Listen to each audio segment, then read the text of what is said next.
Hello guys, நான் உங்களுக்கு ஒரு இன்ட்ரெஸ்டிங்கான மீம் ஒன்று வந்து டிஸ்பிளே பண்ணுறேன், அதை பார்த்துட்டு வாங்க. ஒரு வேலை இருக்குமோ இருக்குமோ ஒரு வேலை இருக்குமோ இருக்குமோ. நீங்கள் இந்த மீமை பார்த்த உடனே உங்களுக்கே ஒரு கேள்வி வந்திருக்கும், யார் இந்த கவாக்கி? அவன் எப்படி நம்ம நருட்டோக்கு வந்து மகனானா? ஒருவேளை சாசுகேக்கும் நருட்டோக்கும் தான் பிறந்திருப்பானோ? சரி, ஓகே கைஸ், கவாக்கி யாரு, எங்கேருந்து வந்தா, அவனை பற்றி நான் ஃபுல் ஸ்டோரி இந்த வீடியோவில் பார்க்க போகிறோம். ஸ்கிப் பண்ணாமல் பாருங்கள், செம்ம இன்ட்ரெஸ்டிங்காக போகும். இன்ட்ரோ போட்டு வீடியோ ஸ்டார்ட் பண்ணிடலாம்.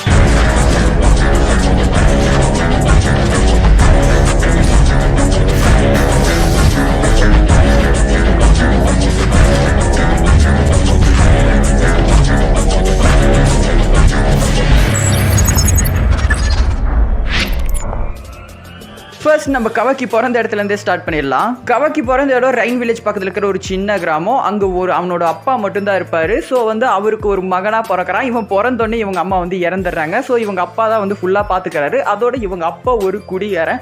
ஸோ இவனை வந்து அடித்து கொடுமை பண்ணி இவனை வந்து வெளியே போய் காசு சம்பாரிச்சிட்டு வர சொல்லி, ஸோ சின்ன வயசுலேருந்தே பல கொடுமைகள் அனுபவிச்சு அதுக்கப்புறம் வந்து அவங்க அப்பா போட்டு அடைச்சி வச்சு அதுக்கப்புறம் ஜூரான்ற ஒருத்த வந்து கிளம்பி வரான். ஸோ அவன் வந்து இவனை வந்து தத்தெடுத்துப்பான் அவங்க அப்பா கிட்ட காசு கொடுத்து. ஸோ வந்து அவங்க அப்பா வந்து இவனை வந்து வித்துருவான். இவனை வச்சுக்கிட்டு நீங்கள் காசு எனக்கு சரக்கு அடிக்க தெரியுங்கன்னா கண்டிப்பாக நான் உனக்கு கொடுத்துறேன்னு சொல்லிட்டு அவங்க மகனையே வந்து எடுத்து கொடுத்துருவான் ஜூரா கிட்ட. சின்ன வயசுலேயே கவாக்கி பல கொடுமைகள் ஆரம்பிச்சிருப்பான். அதுக்கப்புறம் அவனை சின்ன வயசுலேயே வந்து ஜூராவும் தத்தெடுத்துட்டு கூட்டிகிட்டு போய் அங்கே வச்சு இன்னும் சில ஆராய்ச்சிகளும் செய்வான். ஆராய்ச்சிகள் செஞ்சு ஜூரா என்ன வேலை பார்த்துட்டு இருப்பான் அந்த டைமில் கர்மான்ற ஒரு விஷயத்தை கண்டுபிடிச்சி அதை வந்து மனுஷ குழந்தைகளுக்கு வந்து இம்ப்ளான்ட் பண்ணிட்டு இருப்பான். ஸோ வந்து அந்த மாதிரி தான் வந்து கோடுன்ற ஒருத்தனுக்கு இந்த மாதிரி நிறைய பேருக்கு இம்ப்ளான்ட் பண்ணியிருப்பான். கோடு வந்து ஃபெயிலியர் ஆயிருந்தாலும் செத்துருக்க மாட்டான். அவனோட கர்மாவும் வந்து ரொம்ப பவர்ஃபுல்லாகவும் இருக்கும். ஆனால் அவன் வந்து அந்த கர்மா வந்து முழுமை அடையாது, இதுக்கு மேலே நான் இருக்கும். ஸோ அதனால அவன் வந்து இதான இதுன்னு சொல்லி விட்டுருப்பாங்க. பட் ஆனால் கவாக்கி ஒருத்த மட்டும் பர்ஃபெக்டாக அதுக்கு வந்து செட் ஆகிருக்கும். மற்ற குழந்தைகள்லாம் செத்துருப்பாங்க. பட் ஆனால் கவாக்கி மட்டும் எப்படியோ அதை தாண்டி வந்துட்டா கர்மா வந்து பர்ஃபெக்ட் பண்ணிட்டான். ஸோ அதுக்கப்புறம் அவனையும் வந்து காரான்ற ஒரு ஆர்கனைசேஷனில் வந்து சேர்த்திக்கிறாங்க. ஸோ அதில் வந்து அவனும் வந்து வேலை செய்கிறான். பட் சொல்லப்போனால் அதில் வந்து ட்ரெயின் பண்ணுறாங்க. அவனை பயங்கரமாக ட்ரெயின் பண்ணி கர்மாவை எப்படி யூஸ் பண்ணுறது, எப்படி வந்து ஃபில் பண்ணுறது, ஸோ இதெல்லாம் சொல்லிட்டு இருக்காங்க. அங்கே இருக்கிற ஆர்கனைசேஷனில் மெம்பராக இருக்கிறவங்களோட ஹெட் வந்து ஜூரான்ற ஒருத்தன். அவன் தான் வந்து ஓட்சுசுகி. இந்த காரான்ற ஆர்கனைசேஷனோட கோல்ஸ் வந்து ஓட்சுசுகிக்கு வந்து இது பண்ணுறது தான். இவங்க ஓட்சுசுகி கீழே தான் வேலை செய்கிறாங்க. இப்படி இருக்கிற நம்ம கவாக்கிக்கு ஆனாலும் அந்த இடத்துல வந்து என்னதான் ட்ரெயின் பண்ணாலும் இது பண்ணாலும் வந்து அந்த இடத்துல இருக்க கவாக்கிக்கு வந்து சுத்தமாக பிடிக்காது. அவங்க அப்பா அவங்கள செல் பண்ணதுலேயே அந்த கடுப்பும் அவனுக்கு இன்னும் கூட தீர்ந்திருக்காது. ஸோ யாரையுமே அவன் நம்ப மாட்டான். அண்ட் வந்து அவன் ஒரு லோன்லினஸ்குள்ளே எதை எப்படி இருப்பான். என்னதான் ட்ரைனிங் பண்ண நிறைய பேர் வந்தாலும் அவங்க கூடலாம் அவ்வளோ பழக மாட்டான். பட் ஆனால் வந்து ட்ரெயின் பண்ணுவாங்க. ஸோ அதை மட்டும் கற்றுப்பான். இந்த மாதிரி போயிட்டு இருக்கிற நேரத்தில் ஒரு நாள் என்ன நடக்குதுன்னா கவாக்கி வந்து தப்பிச்சு போயிடுவான். தப்பிச்சு வந்துட்டு இருக்கும்போது அந்த இடத்துல வந்து நம்ம பொருட்டோ இருக்கக்கூடிய டீம் 7 வந்து மீட் பண்ணுறான். அவங்க வந்து ஒரு மிஷின் விஷயமா வந்திருப்பாங்க. ஸோ அந்த இடத்துல வந்து அவங்க வந்து ஜிராயோட க்ளோன் கூட வந்து சண்டை போட்டுட்டு இருப்பாங்க. சண்டை போட்டு பயங்கர ஷாக்கில் பயங்கர அடி வாங்கிட்டு இருப்பாங்க. அப்போ தான் கரெக்டாக நம்ம தலைவன் என்ட்ரி கொடுப்பான். கவாக்கி என்ட்ரி கொடுத்துட்டு கர்மா வந்து இது பண்ணி ஸோ பயங்கரமாக மாஸ் காமிச்சிருவான். அதுக்கப்புறம் மயக்கம் போட்டு விழுந்துருவான் அந்த சக்தி தாங்க முடியாமல். ஸோ அதுக்கப்புறம் வந்து இவனை ஹிடன் லீஃப்க்கு தூக்கிட்டு போவாங்க. தூக்கிட்டு போய் வச்சு இதுதான் கர்மா, என் கையில் இருக்கிற மாதிரி அவன் கையில் இருக்குன்னு சொல்லிட்டு அதை பற்றி ஆராய்ச்சி பண்ண ஆரம்பிப்பாங்க.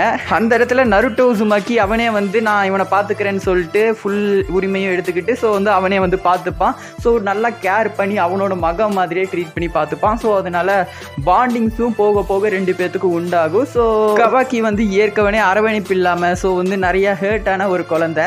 பட் அவனுக்கு வந்து இந்த மாதிரி அரவணைப்பு கிடக்கும்போது அவனால் அக்செப்டும் பண்ணிக்க முடியாது. ஸ்டார்டிங்கில் அக்செப்ட் பண்ணிக்க மாட்டான். தப்பிச்சோ போக பார்ப்பான். இன்னும் சில சேட்டைகள்லாம் செய்வான். பட் ஆனால் வந்து ரியலி அவன் ரொம்ப நல்லவன் தான். உள்ளுக்குள்ளே ரொம்ப நல்லவன் தான். பட் ஆனால் அவனால் யாரையும் நம்ப முடியல.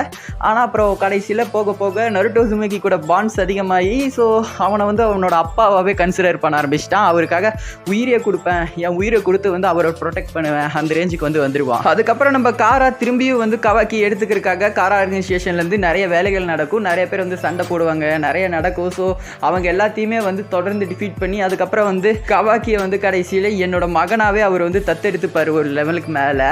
ஸோ அப்படி வந்து தத்தெடுத்த மகன் தான் வந்து கவாக்கி. அவன் வந்து கவாக்கி உசுமாக்கியாக அன்றிலிருந்து பேர் வைக்கப்பட்டார். சரி, ஓகே கைஸ், இப்போ உங்களுக்கு புரிஞ்சிருக்கும் எப்படி வந்து கவாக்கி உசுமாக்கியா வந்து அப்டேட் ஆனார், எப்படி வந்து நருட்டோக்கு மகனானாருன்ட்டு.